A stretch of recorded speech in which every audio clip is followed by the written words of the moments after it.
वैष्णवांचा धर्म भेदा भेद भ्रम अमंगळ. माता ज्यांना काही त्यातलं ज्ञान नाही, सद्गुरु कृपा नाही किंवा सत्संग नाही, काहीच नाही, त्यांनी जर भेदावर आरूढ राहिलं तर आपल्याला ते स्वीकारावं लागेल. पण आपल्याला जर आपल्या जीवनात सद्गुरु कृपा झाली आणि सद्गुरूने एकत्वाची अनुभूती आणणारे अहम ब्रह्मास्मी, बरोबर, आणि प्रबोध सांगतो हे जग ब्रह्ममय, आणि म्हणून जग ब्रह्ममय जाण हेची साधूचे लक्षण. जग ब्रह्ममय झालं की तो साधूच आहे. मग आपल्याला आपण स्वतः ब्रह्ममय, जग ब्रह्ममय, हे सगळे साधक ब्रह्ममय दिसले पाहिजे, तर आपण आपल्या बोधावर आरूढ आहे. जगाच्या चौकशा करायच्या नाहीत. तू का म्हणे माझं कळते चाचणी. बडबडीची वाणी आपली चाचणी कुणी घ्यायची? आपण घ्यायची. मग एकत्वाच्या अनुभवावर जोपर्यंत आपण आरूढ होत नाही, किती अनुभव घेतला तरी उपयोग नाही. कारण काय होतं, पुढी बांधून ठेवतो आपण, त्याच्यावर सतत आपण आरूढ झालो पाहिजे. ओके, साधक सिद्ध आणि शेवटी आरूढ सांगितलं. आरूढ म्हणजे तिथून परत नाही, म्हणून सांगितलं की पै गगन जेवढे दिसे, पवनही गगनी तेवढाचे असे. पण हलवल्यावर भेद दिसतो. फक्त वेगवेगळे देह धारण केले म्हणून आपले वेगळे झाले, बरं की नाही. पण एक झाड पडलंय, एक कावळ्याचा मृत्यू झालाय, एका चिमणीचा मृत्यू झालाय, एक माणसाचा मृत्यू झालाय, सगळं जाळलं एकाच वेळेला. दाखवता येईल काही रानपणाची, बरोबर. हे झालं बाह्य रंगाचं.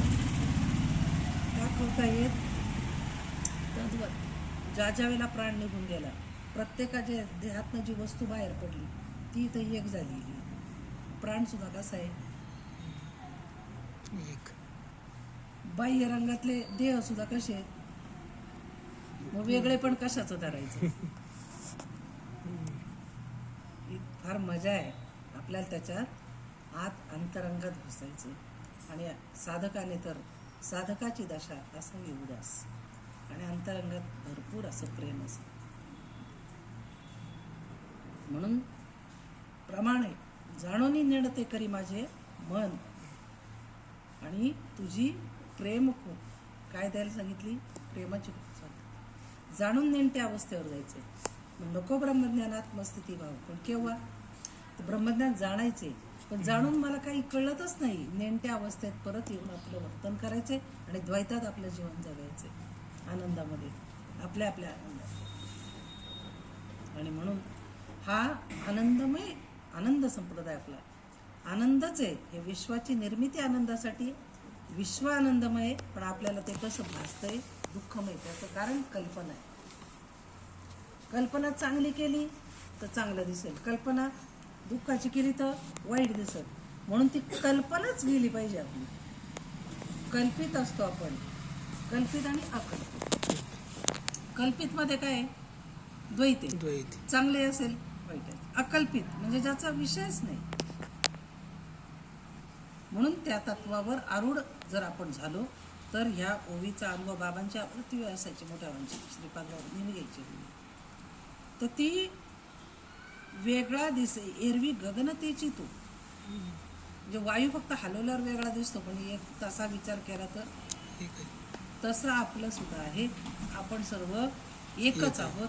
एकत्वाच्या अनुभूतीमध्ये जर आपण राहिलो, आता काय राहिले, दिलंय त्याच्यावर तत्वावर फक्त आरूढ राहायचंय. त्याच्यावर आपलं लक्ष पाहिजे. बाबांनी किती सोपं सांगितलं. शेवटचा वैष्णव मेळावा जेव्हा आळंदीत झाला बाबांचा, त्यानंतर बाबांनी देह ठेवला. बाबांनी गुरुजी होते त्यावेळेला बाबांनी काय सांगितलं आपल्याला, की भाऊ हात जोडले महात्म्याने स्टेजवर आणि सांगितलं सगळं विसरा, या श्रीपाद बाबाला विसरा, पण श्वासावर लक्ष. आपलं कोणतंही कर्तव्य, कोणतंही काम करताना फक्त श्वासावर आपलं काय पाहिजे, लक्ष पाहिजे. आणि एकदा तिथे लक्ष असलं की इतक्या सूक्ष्मपणे आपल्याला त्यात आत शिकता येतं आणि तो आनंद उपभोगता येतो. इथं गप्पा मारण्याचा आपला विषय नाही आहे. आपल्याला एवढं हातात ताकद दिलेली की अवघी सत्ता आली आता. नामयाचा